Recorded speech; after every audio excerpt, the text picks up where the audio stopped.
دعوی ایمپائر۔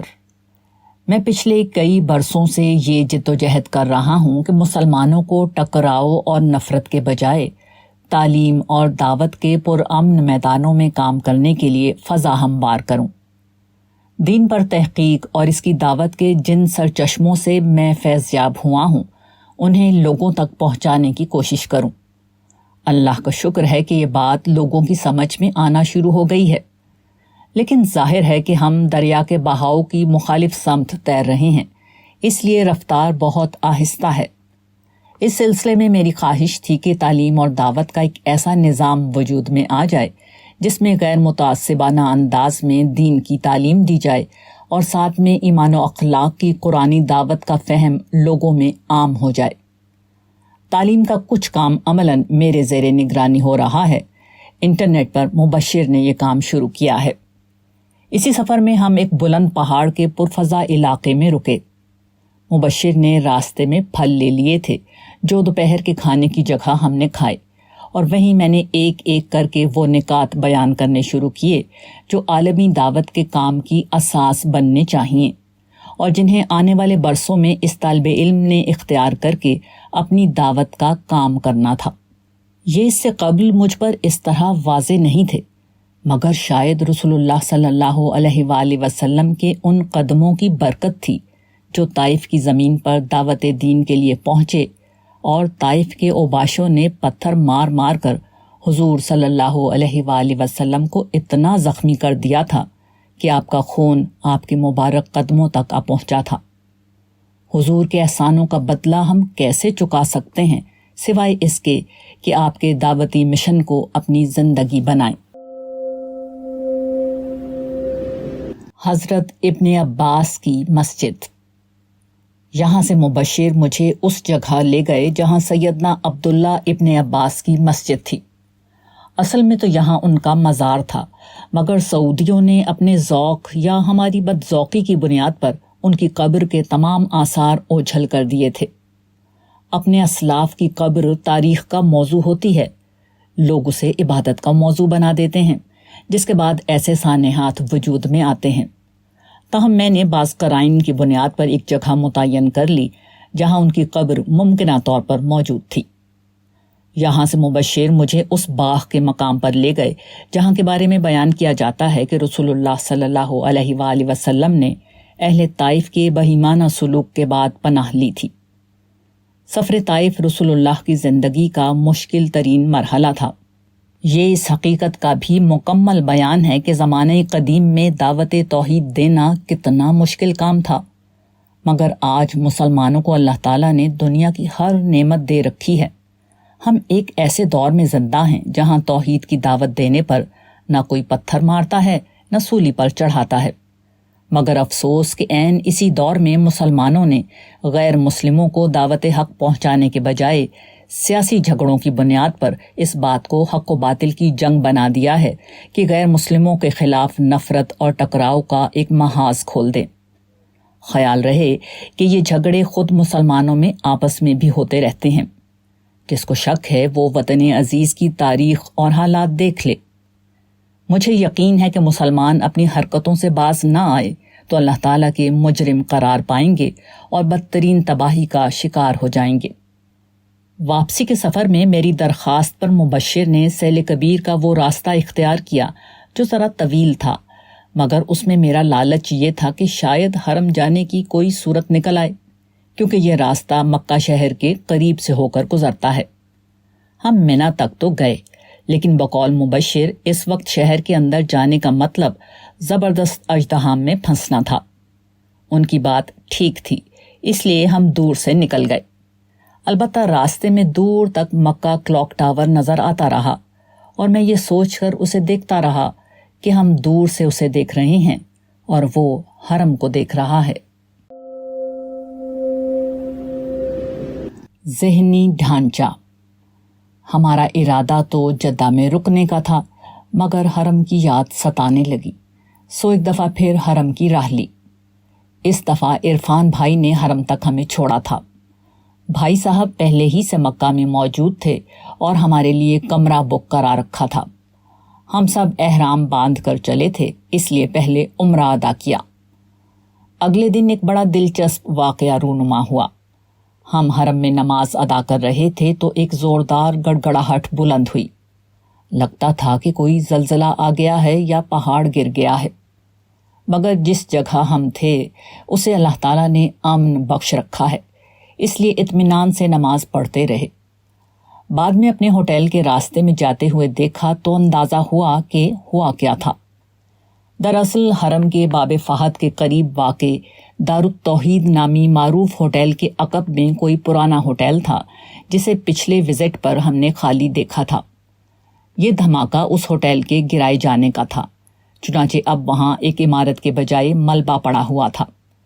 جلد ہی اس ملبے کو ہٹا کر ایک ہموار میدان بنایا جانا تھا اور پھر اس میدان میں ایک نئی عمارت بنا دی جاتی۔ یہی معاملہ انسانی شخصیت کا ہے۔ انسان بچپن ہی سے جس ماحول، فکر، فرقے، مذہب اور تہذیب میں جیتا ہے، اس کی بنیاد پر اس کا ایک ذہنی ڈھانچہ بن جاتا ہے۔ اللہ تعالیٰ چاہتے ہیں کہ انسان جب شعور کی عمر کو پہنچے تو وہ حق اور سچائی کو تلاش کرے۔ تلاش نہ کر سکتا ہو تو جب سچائی چل کر خود اس کے سامنے آئے تو بجائے اس کے کہ پرانا ذہنی ڈھانچہ اس سچائی پر اندر داخلے کے دروازے بند کر دے، انسان کو چاہیے کہ وہ اس ذہنی سانچے ہی کو توڑ ڈالے۔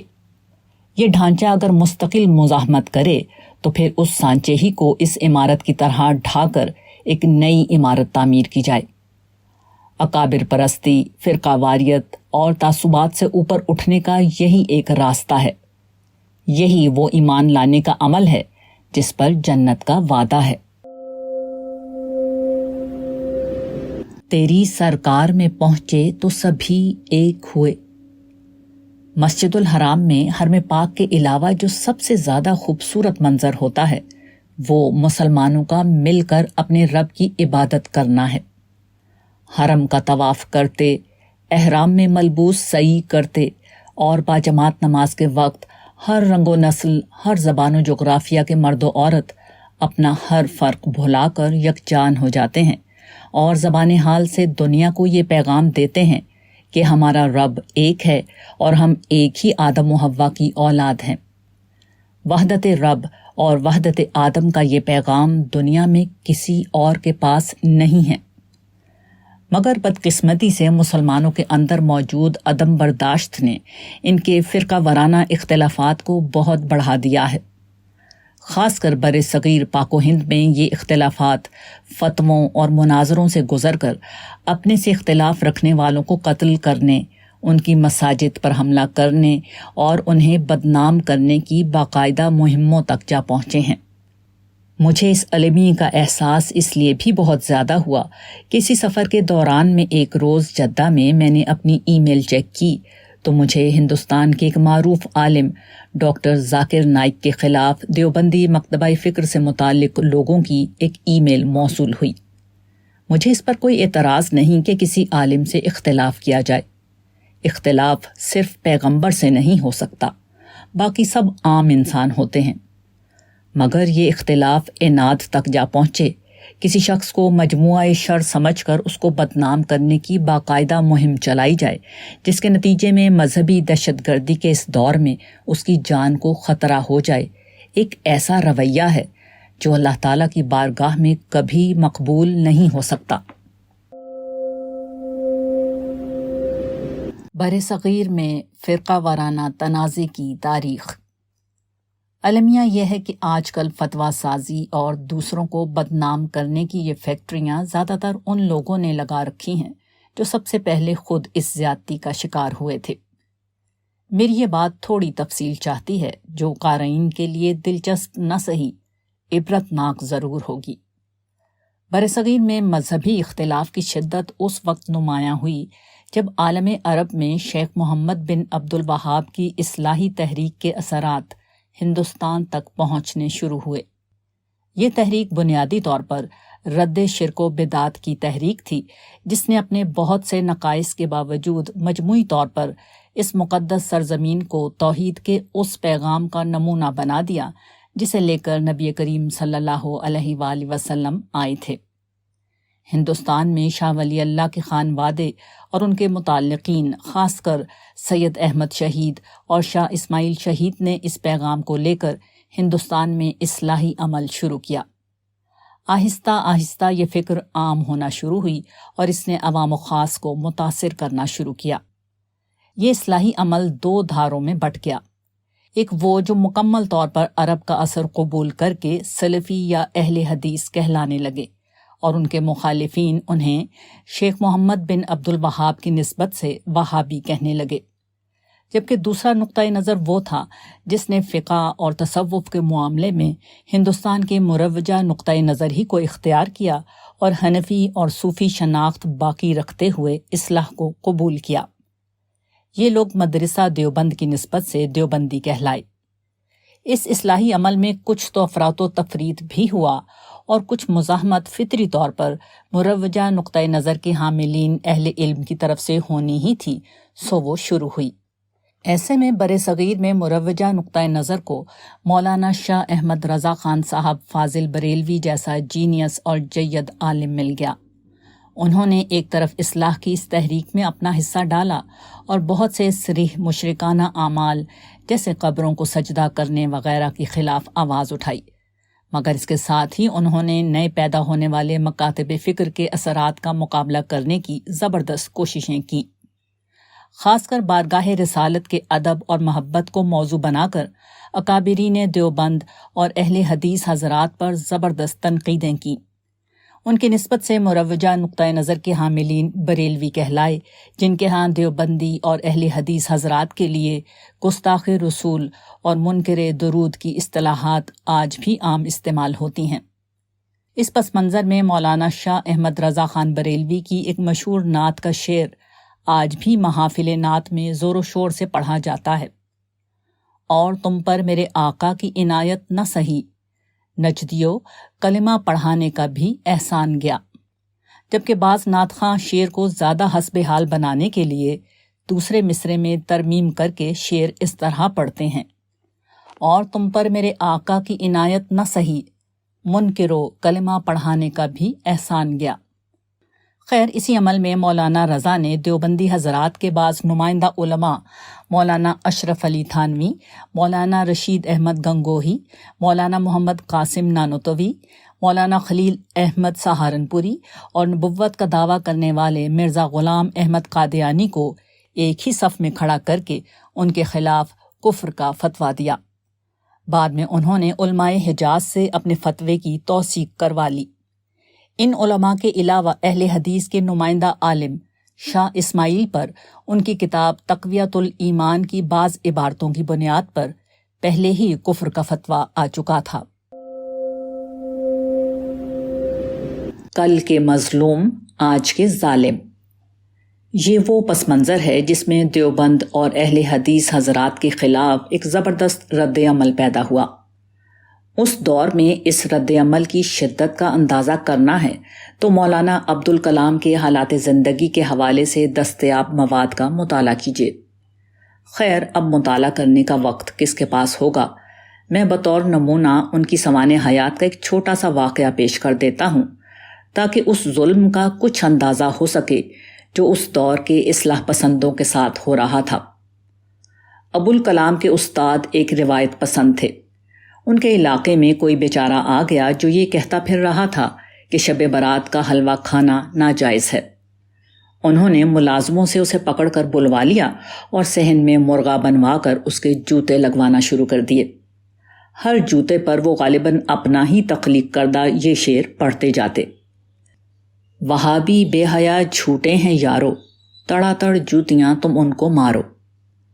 بہرحال اس طرح کے ظلم سے افکار اور تحریکیں نہیں رکا کرتے، چنانچہ آج اہل حدیث اور دیوبندی حضرات اپنی جگہ موجود ہیں۔ تاہم اصل سانحہ یہ ہے کہ خود انہوں نے نئے اہل علم کے خلاف کم و بیش یہی رویہ اختیار کر لیا۔ اس کی ایک مثال مولانا مودودی ہیں، جنہیں بڑے پیمانے پر بدنام کرنے کی مہم چلائی گئی اور ان کی بعض تحریروں اور بعض نظریات کے خلاف زبردست پروپیگنڈا کیا گیا۔ ستم ظریفی یہ ہے کہ مولانا کی بنائی ہوئی اپنی جماعت کے لوگ، ان کے متاثرین، ان کے اخبارات اور رسائل اب دیگر اہل علم کے خلاف ٹھیک ایسی ہی مہم میں چلاتے ہوئے نظر آتے ہیں۔ یوں کل کے مظلوم آج خود ظالم بن چکے ہیں۔ میرے نزدیک ہمارے حالات کی خرابی مذہبی دہشت گردی اور فرقہ بندی کی وجہ یہی عدم برداشت پر مبنی رویہ ہے۔ اس میں اصولی اور علمی اختلاف کے بجائے دوسروں کو بدنام کرنے پر زیادہ زور ہوتا ہے، اور جس میں جھوٹ، الزام، بہتان، بات کو سیاق و سباق سے کاٹنے، بات کا مطلب کچھ سے کچھ نکالنے کی سوچ وغیرہ سب شامل ہیں۔ اس کا علاج صرف یہ ہے کہ مذہبی لوگوں کو قرآن مجید کی اخلاقی تعلیمات کا گہرا مطالعہ کرنا چاہیے۔ انہیں معلوم ہو جائے گا کہ جن چیزوں پر وہ دوسروں کے کفر و گمراہی کے فتوے دے رہے ہیں ان کا فیصلہ تو اللہ تعالیٰ قیامت کے دن کریں گے، لیکن اس اخلاقی رویے کے بارے میں وہ اپنا فیصلہ آج ہی دے چکے ہیں۔ اس کی سزا جہنم کی ہلاکت ہے۔ وَيْلٌ لِكُلِّ ہُمَزَةٍ لُمَزَةٍ ان الذین فتنوا المؤمنین والمؤمنات ثم لم یتوبوا فلہم عذاب جہنم ولہم عذاب الحریق۔ ہر ایک تارے رگ جاں سے بھی قریب ہے تو۔ مکہ میں 3 دن بھی بڑی تیزی سے گزر گئے۔ آخری دن جمعے کا تھا۔ میں نے ترکی دور کے تعمیراتی حصے میں عین حرم کے سامنے نماز ادا کی۔ جمعے کی نماز کے بعد ہمیں روانہ ہونا تھا۔ دل نہیں چاہتا تھا کہ یہاں سے جائیں، مگر جانا مجبوری تھی۔ اللہ تعالیٰ نے ایک دفعہ پھر بڑے کرم کا معاملہ کیا۔ رضوان بھائی کو کچھ تاخیر ہو گئی۔ باب عمرہ کی سیڑھیوں کے پاس بیٹھا میں دیر تک حرم کو دیکھتا رہا، اس امید پر کہ خدا کے عدل کے بجائے اس کی شان رحمت نے اگر معاملہ اپنے ہاتھ میں لے لیا تو کل روز قیامت بھی خدا کا دیدار نصیب ہو جائے گا۔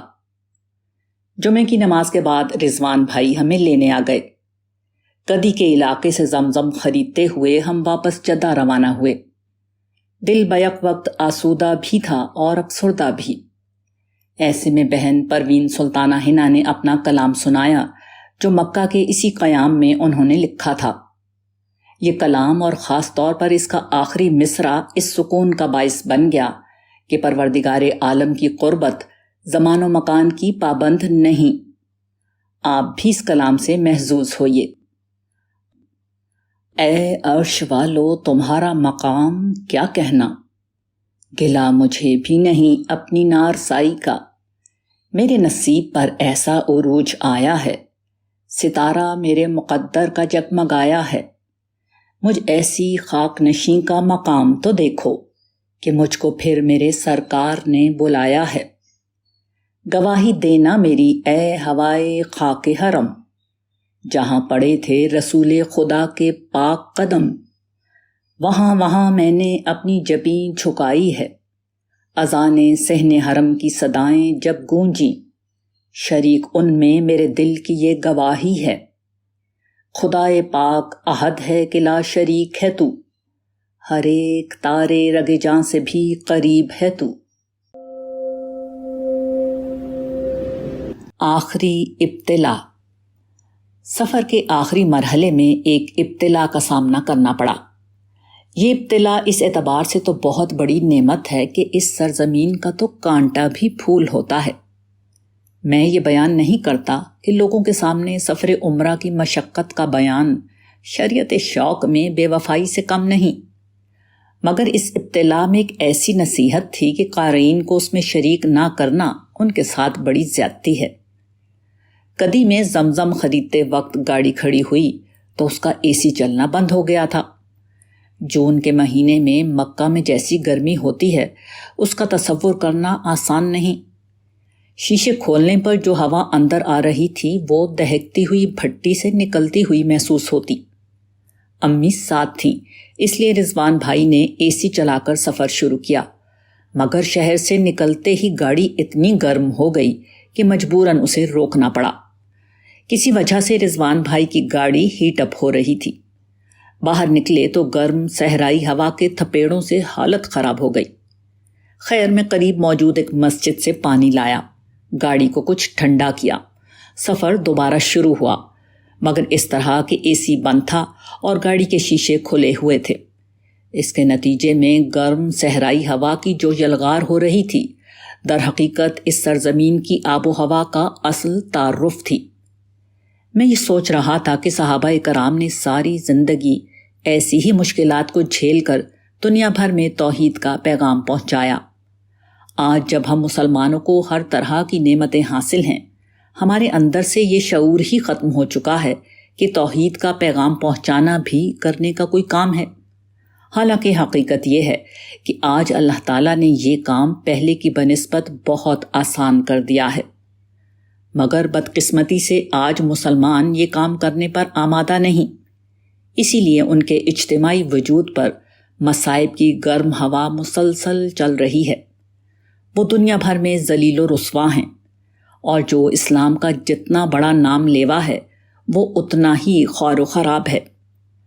ہم نے اپنا رویہ نہیں بدلا تو ایسا نہ ہو کہ ہمارا انفرادی وجود بھی گرم ہواؤں کی زد میں آ جائے۔ روانگی 2-3 دن وہاں قیام تھا، جو زیادہ تر پیکنگ اور بعض دوستوں کے ساتھ گزرا۔ اس کی تفصیل پیچھے گزر چکی۔ ہمارا 1 ماہ کا طویل قیام ختم ہو چکا تھا۔ 7 جون کی صبح کو روانگی تھی۔ رضوان بھائی اور عرفان بھائی نے ہمیں چھوڑا۔ پہلے انٹرنیشنل ایئرپورٹ گئے تو پتہ چلا کہ حج ٹرمینل جانا ہوگا۔ ہمیں کافی تاخیر ہو چکی تھی اور سامان بہت اوور ویٹ تھا، مگر اللہ نے کرم کیا کہ سارے معاملات بخیر و خوبی طے ہو گئے۔ دبئی میں 4 گھنٹے کا قیام تھا، جس کے بعد رات کے وقت ہم وطن عزیز کی سرزمین پر لوٹ آئے۔